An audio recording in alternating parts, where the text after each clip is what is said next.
Ang mabuting balita ng Panginoon ayon kay San Lucas. Noong panahong iyon, pagkatapos magsalita ni Jesus, siya'y inanyayahan ng isang Pariseo upang kumain, kaya't pumunta siya sa bahay nito. Pagdulog sa hapag, nagtaka ang Pariseo nang makita niyang kumain si Jesus nang hindi muna naghugas ng kamay. Sinabi sa kanya ng Panginoon, "Kayong mga Pariseo, hinuhugasan ninyo ang labas ng tasa at ng pinggan, ngunit ang loob ninyo'y punong-puno ng kasakiman at kasamaan. Mga hangal, hindi ba't ang may likha ng labas ang siya ring may likha ng loob? Ngunit ipamahagi muna ninyo sa mga dukha ang mga laman ng mga sisidlan at magiging malinis ang lahat ng bagay para sa inyo." Ang mabuting balita ng Panginoon. Pinupuri ka namin, Panginoong Hesukristo. Unang pagbasa. Pagbasa mula sa sulat ni Apostol San Pablo sa mga taga-Roma. Mga kapatid, hindi ko ikinahihiya ang mabuting balita tungkol kay Kristo sapagkat ito ang kapangyarihan ng Diyos sa ikaliligtas ng bawat nananampalataya, unay sa mga Hudyo at gayon din sa mga Griego. Inihahayag nito na ang pagpapawalang sala ng Diyos sa mga tao ay nagsisimula sa pananampalataya at nagiging ganap sa pamamagitan ng pananampalataya. Ayon sa nasusulat, ang pinawalang sala sa pamamagitan ng pananampalataya ay mabubuhay. Nahahayag mula sa langit ang puot ng Diyos laban sa lahat ng kalapastanganan at kasamaan ng mga taong sumisiil sa katotohanan sa pamamagitan ng kanilang kasamaan. Ang maaaring malaman tungkol sa Diyos ay maliwanag, yamang inihayag ito sa kanila ng Diyos.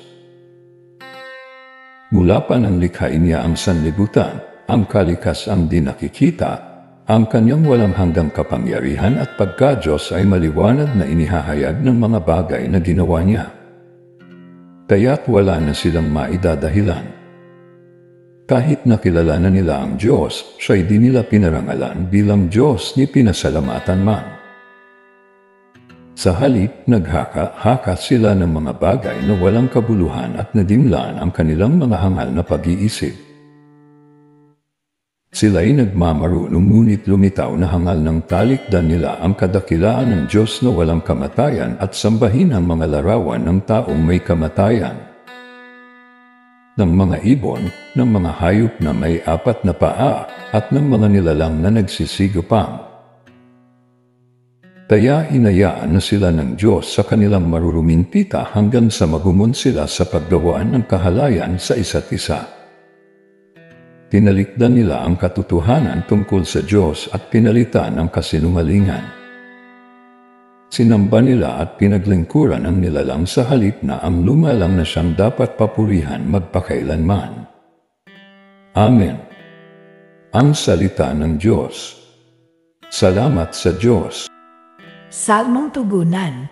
Ang langit ay nagdiriwang, sa Panginoong marangal. Ang langit ay naghahayag na ang Diyos ay dakila.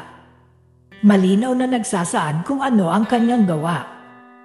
Bawat araw, bawat gabi, ang ulat ay walang patlang. Patuloy na naguulat sa sunod na gabi't araw. Ang langit ay nagdiriwang, sa Panginoong marangal. Walang tinig o salitang ginagamit kung sa bagay, at wala ring naririnig na kahit na anong ingay. Gayon pa man, sa daigdig ay laganap yaong tinig.